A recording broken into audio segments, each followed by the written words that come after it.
పరిశుద్ధ గ్రంథం నుంచి ఒక మాట చదువుకొని చిన్న ప్రార్థన చేసుకుందాం. మార్కు సువార్త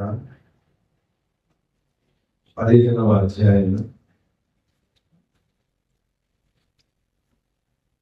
33-34 వచనాలు ఒకసారి చదువుతున్నాం. మార్కు సువార్త 15వ అధ్యాయం 33-34 వచనాలు. మధ్యాహ్నం మొదలుకొని 3 గంటల వరకు ఆ దేశం అంతటిని చీకటి కమ్మాను. 3 గంటలకు యేసు ఏలోయి ఏలోయి లామా సబక్తాని దగ్గరగా కేకవేస్తున్నాడు. ఆ మాటలకు నా దేవా నన్ను ఎందుకు చేయి విడిచిపోని చిన్న ప్రార్థన చేస్తున్నాం.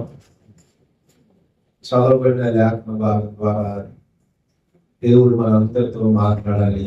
ప్రభు యొక్క పాలన మహాపరిశుద్ధుడా, ప్రేమ కలిగిన ప్రియ పరలోకపు తండ్రి, సర్వాధికారి అయిన దేవా, సైనికులకు అధిపతి అయిన దేవా, మీ ఘనమైన శ్రేష్టమైన నామానికి వందనాలు, స్తోత్రాలు, కృతజ్ఞత చెల్లించుకుంటున్నాను. ఈ పునరుత్థానానికి మీ పరిశుద్ధమైన మందిరంలో మేమందరం చేరుకొని ప్రభువా ఇప్పుడు ఆరాధించాం, స్తుతించాం. మీ రొట్టెలోను మీ ద్రాక్షారసంలో పాల్గొని ఇంతవరకు మమ్మల్ని నడిచినకై స్తోత్రం. ఇద్దరు ముగ్గురు ఎక్కడ కోరుకుంటే అక్కడ మంత్రాన్ని వాగ్దానం చేసిన దేవా, మీరు మమ్మల్ని రామాన్ని మిమ్మల్ని ఆహ్వానిస్తున్నాము. మీ సన్నిధి మాకు తోడుగా ఉండేమని ప్రాధేయపడుతున్నాము. మీ సన్నిధి లేకుండా, మీ సహవాసం లేకుండా మేము ముందుకు కొనసాగలేమని అయ్యా, మీ పాదాలు పట్టుకొని బ్రతమాడుకుంటూ రండి ప్రభువా, మమ్మల్ని మీ ఆత్మ చేత నింపండి. వాక్యం అనే జీవాహారం చేత తృప్తిపరచండి. నిలబడుతున్న నేను యోగ్యంగా నేర్చుకోవట్లేదు కానీ కేవలం నీ కృపే నన్ను నేర్పుదని ఆ నమ్మకంతో, ఆ ధైర్యంతో నీ వాక్యాన్ని చేతపట్టుకొని ఉండగానే చదవబడిన లేఖన భాగంలో వచ్చి మా అందరితో మాట్లాడి ఈ పరిశుద్ధ నామానికి మహిమ తెచ్చుకోవాలి. మా నాదుడు, మీ ప్రియ కుమారుడు, మా ప్రభువు రక్షకుడు యేసు క్రీస్తు ప్రశస్త నామంలో ప్రార్థించి వినయముగా బ్రతిమాడుకుంటున్నాం పరమ తండ్రి. ఆమేన్. అందరికీ ప్రభు పేరిట వందనాలు తెలియజేస్తున్నానండి. ఈ వాక్యం నేను చదివినప్పుడు నాకు ఒక పాట కూడా జ్ఞాపకం వచ్చింది.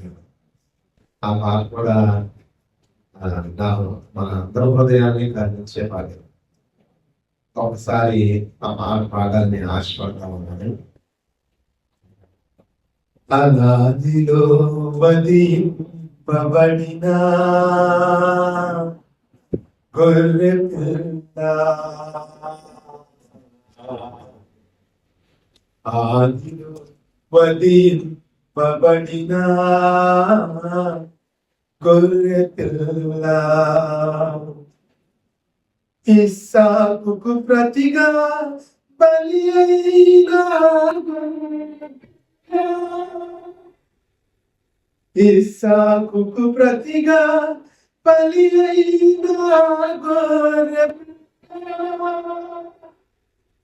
గొల్గొతాలో యేసు రూపమై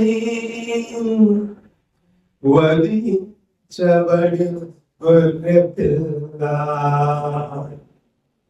గొల్గొతాలో యేసు రూపమై వధించబడిన గొర్రె పిల్ల, ఆదిలో వధింపబడిన గొర్రె పిల్ల,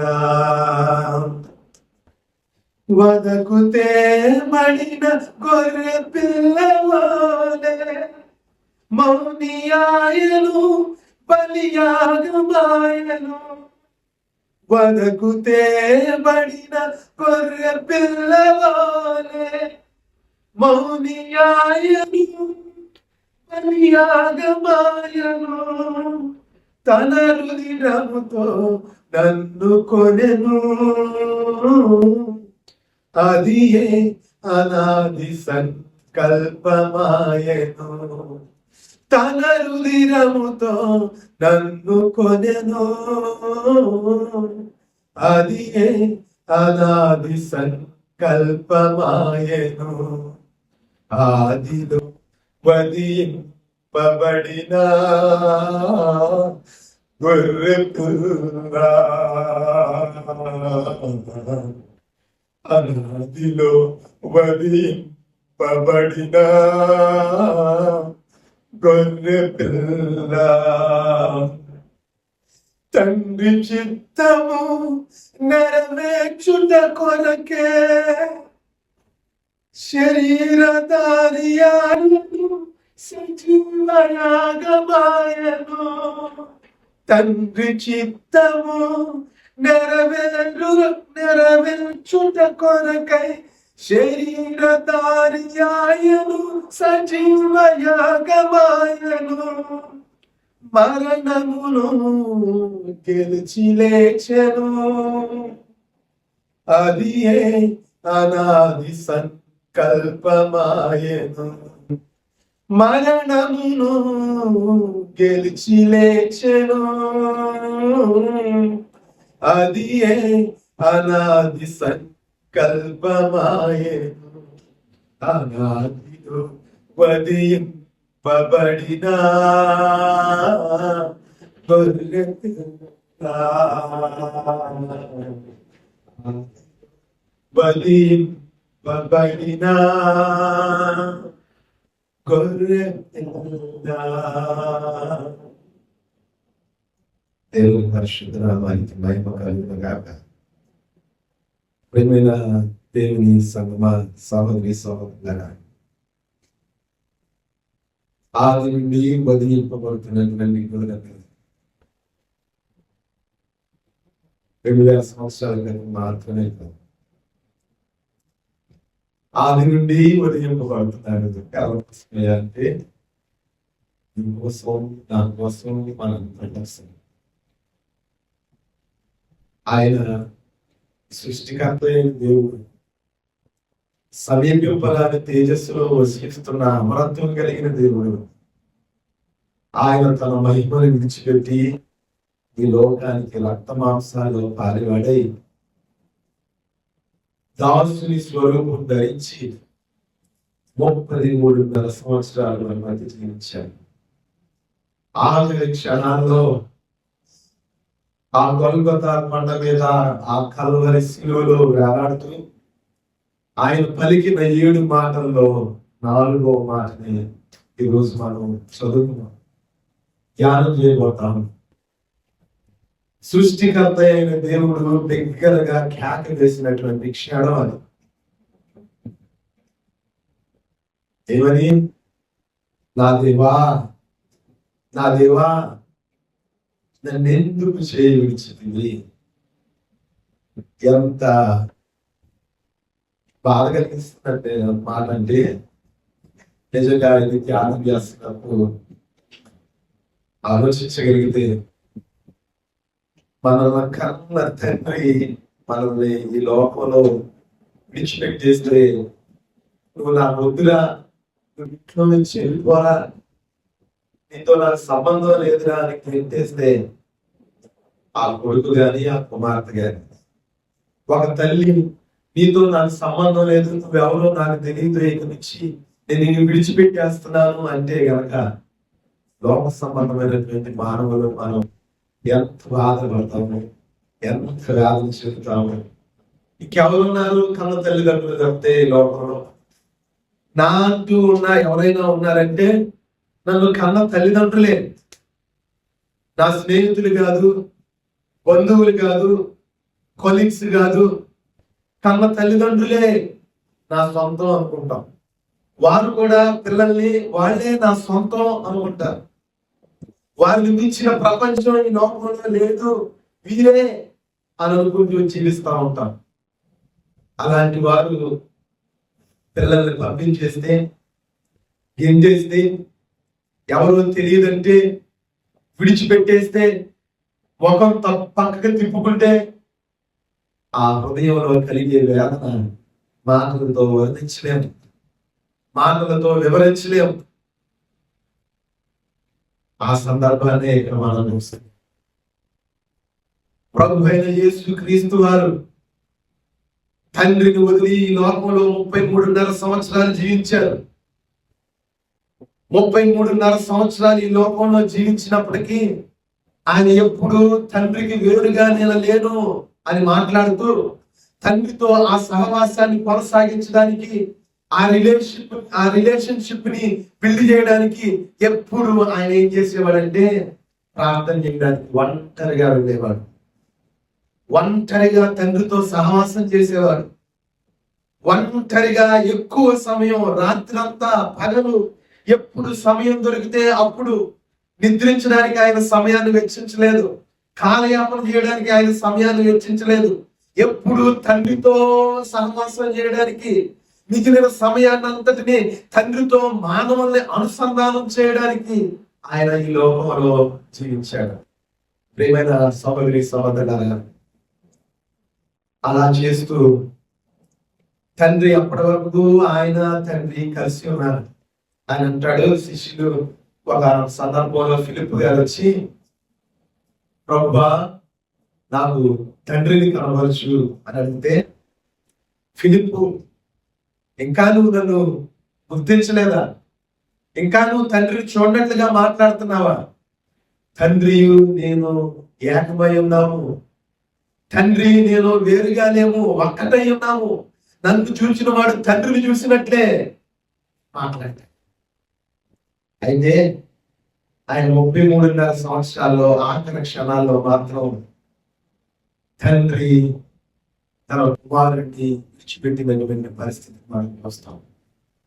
సృష్టికర్త అయిన దేవుడు బిగ్గరగా కేక వేసినటువంటి పరిస్థితిని చూస్తాం. నా దేవా నా దేవా నన్ను చేయి విడిచిపెట్టొద్దు అని బిగ్గరగా కేక. ఏ వ్యక్తి అయినా ఒక బిగ్గరగా ఒక కేక వేయగలిగాడంటే అది హృదయంలో ఎంతో వేదన, ఎంతో బాధ, ఎంతో భరించలేనటువంటి దుఃఖం ఉంటే తప్పితే ఆ కేక అనేది రాదు. అది కూడా అంతటి బాధలు ఆ కల్వరి శిలువలో, ఆ గొల్గొతా కొండ పైన శరీరం నాగర చాలా వలె దున్నబడినప్పటికీ అది బాధ కలిగించలేదు యేసు ప్రభువుని. తల మీద ముళ్ళి కిరీటం ఉండి ఆ లోతుగా గుచ్చుకొని పోయినప్పటికీ అది వేదన కలిగించలేదు. అందరూ అవహేళన చేస్తూ నువ్వు దేవుడువా అని పరాశకాలాడుతూ హేళన చేస్తుంటే అది వేదన కలిగించలేదు. నువ్వు రక్షించుకో, మమ్మల్ని కూడా రక్షించు అని మాట్లాడినప్పుడు అది వేదన కలిగించలేదు. లోకంలో ఎన్నో శ్రమలు, నిందలు, అవమానాలు పొందినప్పటికీ ప్రభువైన యేసుక్రీస్తు వారికి ఎక్కడ ఇవి వేదన కలిగించలేదు. ఆయనకి వేదన కలిగించింది ఏంటయ్యా అంటే ఒకటే ఒక సందర్భం, తండ్రి ఆయన్ని విడిచిపెట్టాడు. తండ్రి ఆయన్ని విడిచిపెట్టేసినటువంటి క్షణం ఆయన గుర్తించడం. అందుకే ఆ కేక. అంతకు గతంలో కూడా, అంతకు ముందులో సందర్భంలో కూడా గెత్సేమనే తోటలోకి వెళ్ళి ప్రార్థన చేస్తా ఉంటాడు ప్రభు. ప్రార్థన చేస్తూ, అయ్యా నీ చిత్తమైతే ఈ గిన్నెని నా యొద్ద నుండి తొలగించు అని వేదన చెందుతూ, స్వేదము ఆ చెమట రక్త బిందువుల వలె పడిందంట, కారిందంట. ఎందుకంత వేదన కలిగిందయ్యా అంటే కలగబోయేటువంటి ఆ సిలువ నిమిత్తమో, ఆ కొరడ దెబ్బల నిమిత్తమో, కలగబోయే నిందల నిమిత్తం కాదు. ఆ స్వేదము రక్త బిందువుల వలె కారణం ఏంటయ్యా అంటే తండ్రి తనని విడిచిపెట్టబోతున్నాడు అనేటువంటి ఆ విషయాన్ని గుర్తు చేసుకుని దుఃఖం, వేదన భరించలేకపోతున్నాడు. ఇప్పటి వరకు తండ్రిని విడిచి ఎప్పుడు లేను నేను, తండ్రిని విడిచిపెట్టే క్షణం వచ్చేస్తుంది అని ఆయన దుఃఖం. అందుకే దగ్గరగా ఎందుకయ్యా తండ్రి విడిచిపెట్టేశాడు? ఎందుకయ్యా తండ్రితో ఎడబాటు వచ్చింది? ఎందుకయ్యా ఆ సందర్భంలో కేక వేయాల్సి వచ్చింది అంటే సమస్త మానవాళి యొక్క పాపము ఆయన మీద మోపబడింది. ఒక మాట చదువుతాం ప్రియమైన సహోదరి సహోదరులారా. పాప శరీర ఆకారంతో ఆయన ఆ కలువరి శిలువలో కనబడడం మనం చూస్తాం. చూడండి, రోమా పత్రిక అపోస్తుడైనటువంటి పౌలు గారు రోమీయులకు రాసినటువంటి పత్రిక 8వ అధ్యాయం 4వ వచనములో దేవుడు తన సొంత కుమారుని పాప శరీరాకారంతో పంపి ఆయన శరీరమందు పాపములకు శిక్ష విధించను అన్న మాట చదువుతున్నాం. అంతేకాదు గలతీయులకు రాసినటువంటి పత్రిక 3వ అధ్యాయము 13వ వచనం చివరి భాగంలో క్రీస్తు మన కోసము శాపమై మనల్ని ధర్మశాస్త్రం యొక్క శాపము నుండి విమోచించను అనే మాట రాయబడటం మనం చూస్తా ఉన్నాం. ఏమైందయ్యా అక్కడ అంటే మానవుని యొక్క పాపము ఆయన మీద ఆపాదించబడింది, ఆయన మీద మోపబడింది. ఆయన అక్కడ ఒక నేరస్తుడిగా కనపడుతున్నాడు. ఆయన అక్కడ ఆ పాపము అందరి పాపాన్ని ఆయన మీద మోపబడడం వల్ల ఆయన శిక్షకు పాత్రుడిగా కనపడుతున్నాడు. దేవుడు పరిశుద్ధుడు. దేవుడు పరిశుద్ధుడు కనుక పరిశుద్ధుడు ఆ పాపుల్ని ఏమాత్రం పాపుల్ని ప్రేమిస్తాడు కానీ పాపమును ప్రేమించడు. పాప శరీరాకారంతో నింపబడినటువంటి ఆ కుమారుడి ద్వారా మనుషులందరినీ నిబంధన చేసుకొని దగ్గర చేసుకోవాలనే ఉద్దేశంతో ఆ సందర్భంలో కుమారుడిని విడిచిపెట్టవలసిన పరిస్థితి వచ్చింది. ఆయన శాపముగా ఆయన పాప శరీరాకారంలో ఆ కలువరి శిలువలో వేలాడబడుతూ ఉంటే తండ్రికి ఇష్టం లేకపోయినప్పటికీ ఆ శ్రమను సహించలేకపోయినప్పటికీ ఆ బాధను చూడలేకపోయినప్పటికీ సమస్త మానవాళి రక్షణ కొరకు ఈ కార్యము తగినది, ఇది జరగాల్సి ఉన్నది అని అక్కడ కుమారుని విడిచిపెట్టవలసి వచ్చింది. ప్రియమైన సహోదరి సహోదరు, ఇక్కడ ఒక గొప్ప ప్రేమను మనం చూడబోతా ఉన్నాం. గొప్ప ప్రేమ ఇక్కడ మనకు కనబడతా ఉంది. ఇది ఎంత ప్రేమ అంటే అది విడదీయరాలేనటువంటి ప్రేమను మనం చూస్తా ఉన్నాం. అది కేవలం ఎవరి నిమిత్తమయ్యా అంటే మన నిమిత్తమే అది విడిపోయినట్లుగా మనం చూస్తాం. కానీ ఇప్పటికి 2026 సంవత్సరాలు గడిచినప్పటికీ మనలో ఇంకా ఆ ప్రేమను గుర్తించలేనటువంటి పరిస్థితి. ఆ తండ్రి కుమారుని విడగొట్టిన వారు మనమే, తండ్రికి కుమారుడికి ఎడబాటు కలగజేసిన వారు మనమే, మనకే. అయినా గుర్తించకుండా ఆ త్యాగాన్ని నెమరవేసుకోకుండా ఇంకా ఆ ప్రేమను గుర్తించకుండా ఇంకా లోక సంబంధంగా మన జీవితాలను కొనసాగిస్తా ఉన్నాం. ప్రియమైన సహోదరి సహోదరులారా, అందుకే ఈ సందర్భాన్ని ఈ రోజు ప్రభు జ్ఞాపకం చేస్తున్నాడు. ఈ కేక వేయాల్సిన పరిస్థితి ఎందుకు వచ్చిందో ఆయన తెలియజేస్తున్నాడు. ఆ కలువరి శిలువలో ఆయన వేలాడబడ్డాన్ని గుర్తు చేస్తా ఉన్నాడు. ఆయన ప్రాణం పెట్టినటువంటి ఆ స్థితిని జ్ఞాపకం చేస్తూ మీ రక్షణకు కారణంగా ఆ రక్షణకు కారకమైనటువంటి క్రియను నేను చేయబోతా ఉన్నాను, నా ప్రాణాన్ని పెట్టబోతా ఉన్నాను.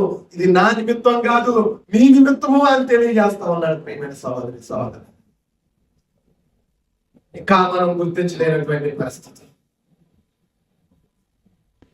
ఇంకా దేవుడితో ఎడబాటు, ఇంకా మన జీవితాల్లో పాపాలు ఉన్నాయి, ఇంకా విధేయత ఉంది, ఇంకా ఆజ్ఞాతిక్రమం ఉంది, ఇంకా లోక సంబంధమైన ఆశల చేత పట్టబడి జీవిస్తా ఉన్నాం. ఆ ప్రేమను గుర్తించగలిగితే మనం ఎన్నడూ పాపం చేయం. ఆ ప్రేమను నెమరు వేసుకుంటే ఇంకా పాపం చేయాలనే ఆలోచన మన జీవితంలోకి రాదు. ఆ ప్రేమను గుర్తించలేకపోతున్నాం. ఇంకా మన జీవితంలో ఏలుబడి చేస్తా ఉందంటే ఆ ప్రేమను గుర్తించట్లేదని, ఆ ప్రేమను అర్థం చేసుకోలేదని, ఆ త్యాగాన్ని మనం సరిగా చూడలేదని. అందుకే మనం ఈ రోజు నుంచి పరిశుద్ధత కలిగి జీవించడానికి ప్రయాసపడాలి. దేవునితో ఎడబాటు రాకుండా ఉండడానికి జీవించాలి. పరిశుద్ధ గ్రంథంలో చాలా మంది ఉన్నారు, పాపం చేస్తే, దేవునికి వ్యతిరేకమైంది చేస్తే, దేవుని ఆజ్ఞను అతిక్రమిస్తే దేవుని సన్నిధిని విడిచిపోతుంది.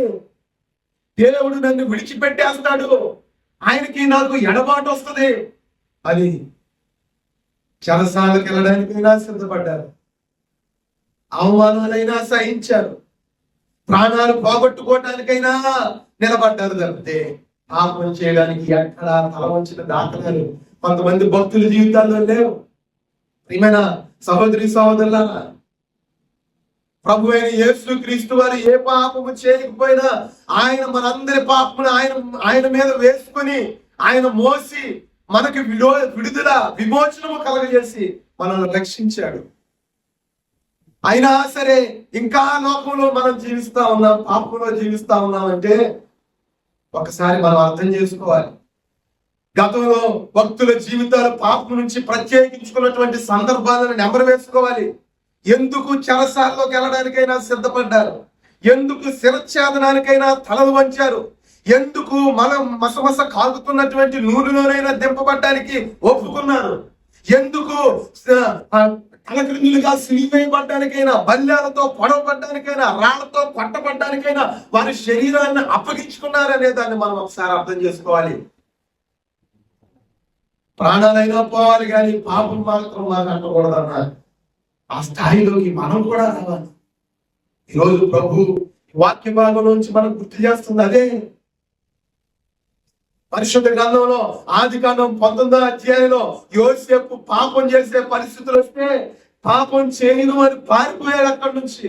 ఎందుకయ్యా యోసేపు నువ్వు పారిపోతున్నావంటే, జీవము గల దేవుడు నన్ను చూస్తున్నాడు, ఆయన కన్నుల నుంచి నీ పాపం చేసి నా దేవునికి నాకు మధ్య నేను ఎడబాటు తెచ్చుకోలేను, పాపము నా దేహంలోనికి రానియలేను, అపవిత్రత నాకు అందించుకోలేను, దేవునికి దూరం అయిపోలేను. కావాలండి చెరసాలకు వెళ్తానని చెరసాలకు వెళ్ళిపోయాను. శత్రుకు మేషకు అబద్ధంగా మీరు ఎందుకు విగ్రహానికి మొక్కట్లేదు, ఆ రాజు ప్రతిమకు మొక్కొచ్చుగా అంటే మొక్కితే మా దేవుని ఆజ్ఞను అతిక్రమించిన వారు అవుతాం, అతిక్రమిస్తే మా దేవుడు మమ్మల్ని విడిచిపెట్టేస్తాడు. ఆ విడిచిపెట్టేసే ఆ పరిస్థితిని మేము అర్థం చేసుకోలేము, భరించలేము, సహించలేము, ఓర్చుకోలేము. అందుకే మమ్మల్ని మండుచున్న అగ్నిగుండంలో వేస్తానన్నా సరే నువ్వు ఒప్పుకో.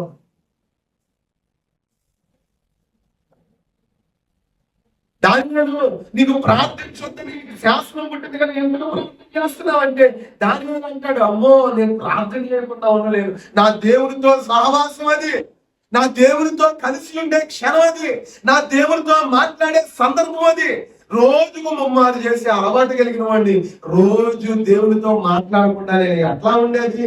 అది రాజు శాసనమా? అవనివ్వండి, దేవుడే ముఖ్యం. నాకు దేవుడి సహవాసం కావాలి, దేవుడితో ఎడబాటు నేను భరించలేను. ఆయన అలాగే చేశారు. సింహాల గుహలో పడలేడబడ్డానికైనా ఇష్టపడ్డారు, అంటే దేవునితో ఎడబాటుకి ఇష్టపడలేదు. దేవునికి దూరం అవడానికి ఎక్కడ అవకాశం ఇవ్వలేదు. ఏమైనా సహోదరి సహోదరులారా, వాళ్ళ జీవితాలు మన కనుక ఉన్నాయి, వారి సాక్ష్యాలు మనకు తెలియజేస్తా ఉన్నాయి, వారి సాక్ష్యాల రూపంలో మనతో మాట్లాడుతూ ఉన్నారు. ఇప్పటికీ మన క్రైస్తవ జీవితంలో క్రైస్తవులు అని చెప్పుకుంటున్నటువంటి పరిస్థితుల్లో ఇప్పటికీ ఎన్నో సంవత్సరాలు గడిచినప్పటికీ దేవునికి మనకి ఎడబాటు వచ్చినటువంటి పరిస్థితులు చాలా ఉన్నాయి. ఎందుకంటే లోక సంబంధమైన కార్యకలాపాల్లో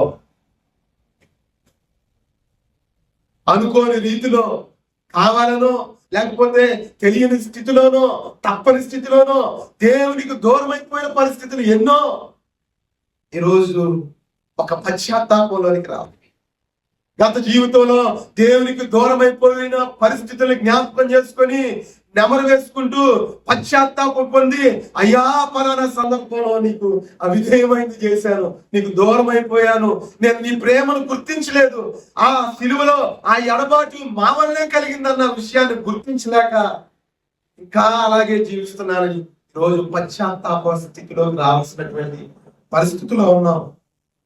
మనం తప్పనిసరిగా ఆ స్థితిలోకి రావాలి. పరిశుద్ధత అంటే ఒక్కసారిగా వచ్చి పడేది కాదు, కానీ రోజు రోజుకి మనల్ని మనం బెటర్ గా చేసుకుంటూ మన విశ్వాస జీవితాన్ని కొనసాగించాలి. ప్రియమైన సహోదరి సహోదరు, ప్రభు అయిన యేసు క్రీస్తు వారు అంత కేక వేశాడు ఆ ఎడబాటును తట్టుకోలేక. మనం ఎందుకు వేయలేకపోతున్నాం?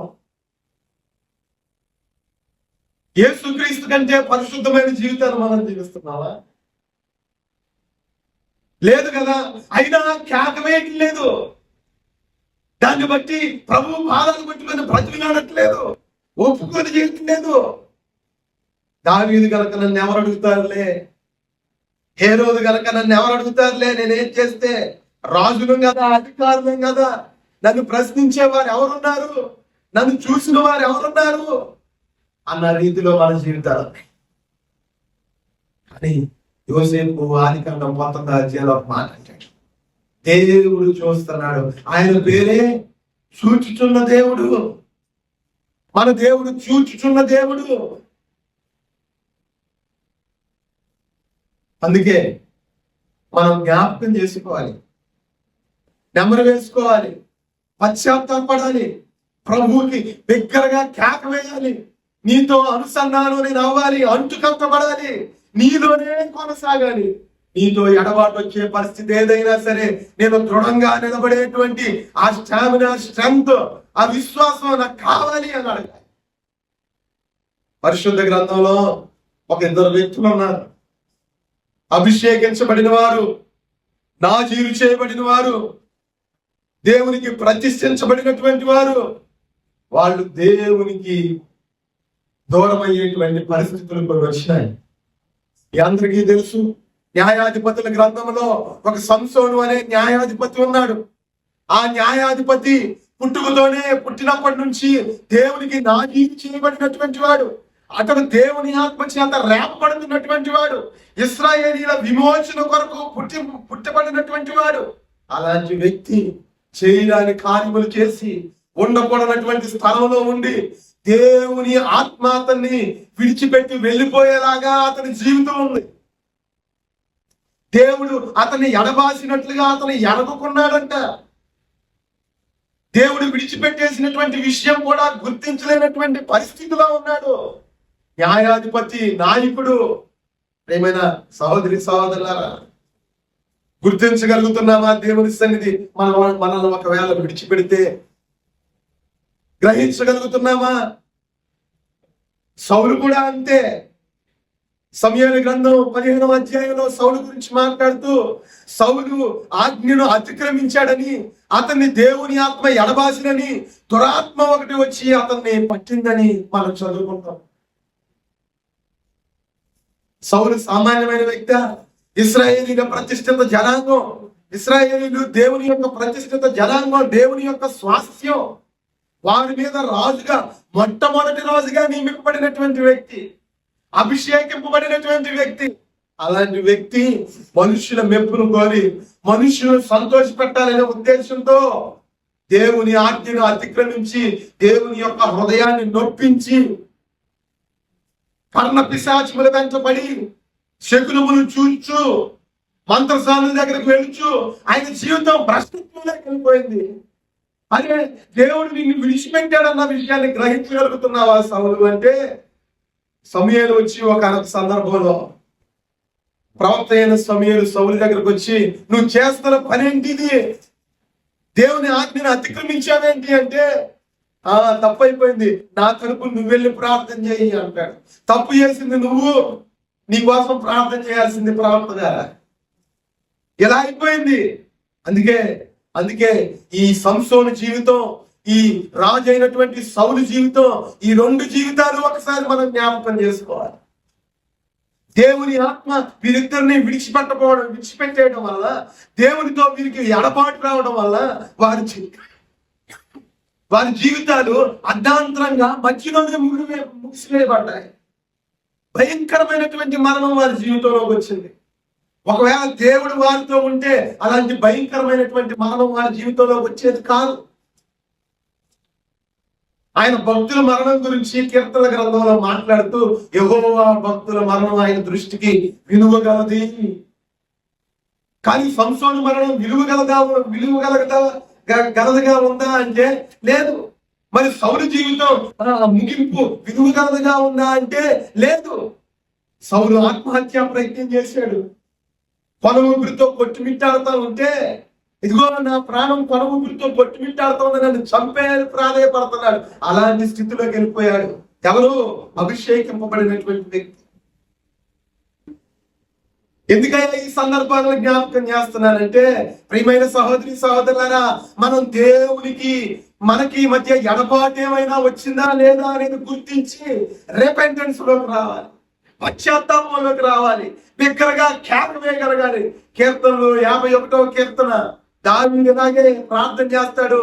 తండ్రి, నీ సన్నిధిలోంచి నన్ను త్రోసేయొద్దు, నీ పరిశుద్ధాత్మ నా యొద్ద నిన్ను తీసివేయొద్దు, హిస్సోపుతో నన్ను కడుగు, నన్ను శుద్ధీకరించు, నువ్వు నన్ను విడిచిపెడితే నేను బ్రతకలేను అన్న రీతిలో ఆ కీర్తన మాట్లాడుతూ ఉంటది.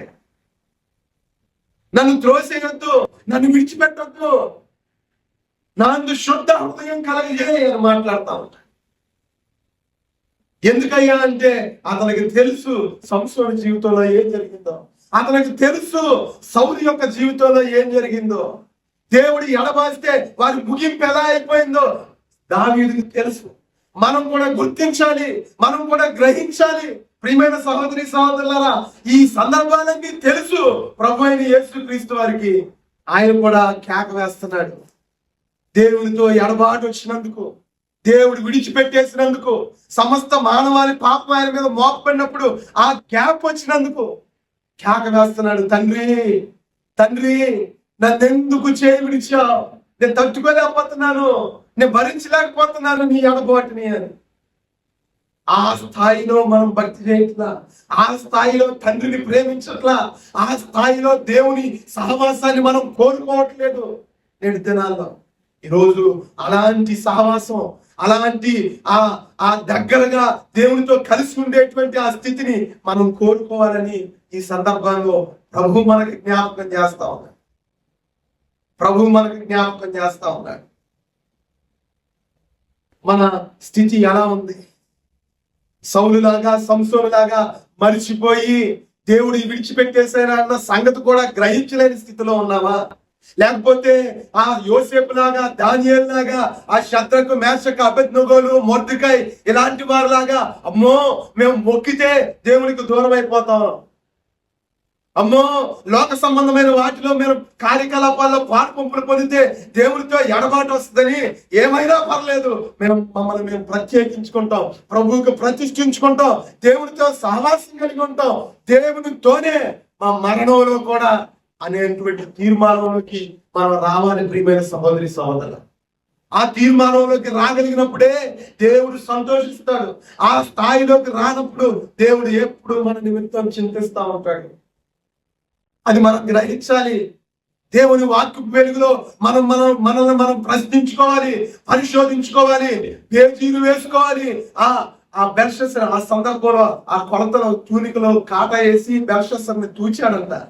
మెనీ టేకెల్ ఆఫ్ ఆర్ సిన్. నువ్వు త్రాసులో తోచబడగా నువ్వు తక్కువగా కనపడ్డావు, ఈ రాత్రి నువ్వు మరణం అవుతావని బెల్షస్సర్ చెప్పడం జరిగింది. ఆ దానియేలు గ్రంథం. ఇన్ని మనం గ్రహించగలిగి మనం ఆత్మీయ నేత్రాలు మూయబడి ఇంకా లోకంలో కొనసాగిపోతా ఉన్నాం, లోక సంబంధమైన కార్యకలాపాలు. కానీ ప్రభు అయిన యేసుక్రీస్తు వారు మాత్రం ఇంకా ఇంకా ఇంకా ఇంకా ఆ కలువరి శిలువలో ఆ వేదనను భరిస్తున్నట్ల రీతిలో హెబ్రీ పత్రికలో మాట రాయబడి ఉంటుంది. ఒకసారి వెలిగింపబడిన వారు లోకంలో కలిసిపోతే ఆ గాయాలను మరలా మరలా రేపిన వారు మనమేనంట, బాహాటంగా అవమానించిన వారు మనమేనంట. ఆ స్థాయిలోకి మనం వెళ్ళకూడదు. మరలా గాయాలను రేపేవారంగా, మరలా ఆ రోమన్ సైనికుల్లాగా ఆ రోమన్ సైనికులు బిహేవ్ చేసిన రీతిలో క్రైస్తవులు అన్నబడిన వారు మనం ఉండడానికి వీల్లేదు. మనం వెలిగింపబడిన వారు, మనం లోకమునకు ఉప్పు, లోకమునకు వెలుగు అని మాట్లాడుతూ ఉండగా దేవుని సంతోషపెట్టే రకంగా జీవితం ఉండేలా మనం చూద్దాం. దేవుని వాక్య వెలుగులో మనం బేరీజు వేసుకుందాం. ఆ త్యాగపూరితమైనటువంటి ఆ ప్రేమను మనం నెమరు వేసుకుందాం. ఆ కలువరి శిలువలోనే మనకు రక్షణ వచ్చిందని, ఆ కలువరి శిలువలోనే నరకం నుండి తప్పింపబడ్డామని, ఆ కలువరి శిలువ దగ్గరే మన పరలోక రాజ్యానికి అర్హులుగా తీర్చిదిద్దబడ్డామని మనం ఒకసారి జ్ఞాపకం చేసుకుందాం. మన దైనందిన జీవితంలో అనుదినము భయము, భక్తి కలిగి జీవిద్దాం. అట్టి కృప అట్టి ధన్యత దేవుడు మన అందరికీ అనుగ్రహించాలని చిని వర్తమానాన్ని ఎందరితో ముగిస్తూ మీ అందరికీ ప్రభు పేరిట వందనాలు తెలియజేస్తా ఉన్నాను.